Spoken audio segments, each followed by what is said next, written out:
السلام علیکم مینوالو، امید لرم چې تاسو ټول په روغ جوړ خوشاله او د ژوند په موضوع کې به یو ډیره افسوسناکه واقعه رامحیطه شوې ده. په نوښار کې د 2 میاشتو ناوې ښځه د یار پسې مټیزه وتښتېدله او خپل خاوند یې پرېښودلو. خاوند او خواښې ورپسې اوس ډیر زیات په سرو سترګو باندې جاړي.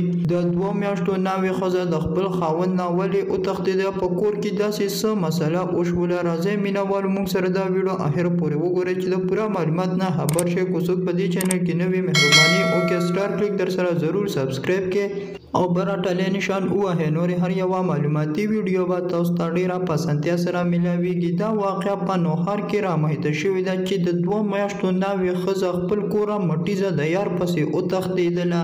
ښځه سی سی ټي وي کیمرې هم راغشتې ده. خاوند یې وایي چې ما سره خپلې ښځې 2 میاشتې ښه په خوشحالۍ باندې تېرې کړلې او دوی سبله نه یو بل سره جنګ جګړه کړې وه او نه مې ورسره داسې په تیزو کې خبره کړې وه. دا زمانه ولې وتښتېدله؟ ما دې سره ډیره زیاته مینه کوله. دا ما د سواته راواده کړله. د دې پلار هم وفات شوی دی او زما پلار هم وفات شوی دی. نو مور مې راله ښه په خوښه باندې وکړله چې دا دواړه یتیمانان دي او ښه په خوشحالۍ به یو بل سره ژوند تېروي. بیا دغه حساب له ښځې خپل خاوند سره دوکه وکړله. 2 میاشتې ورسره تېرې کړلې چې بیا ترېنه وتښتېدله، مټیزه لاړله. اوس خاوند یې د دغې ښځې د لاسه نشې هم شروع کړلې او ځان یې ډیر زیات زخمي کړو. دومره خفګان یې ورپسې وکړو چې ډیر زیات کمزوری هم شو. هغه خاوند یې وایي چې اوس هم زما خپله ښځه په کار ده، ما له دې ښه په عزت سره کور ته راشي او ژوند یې را سره تېروي.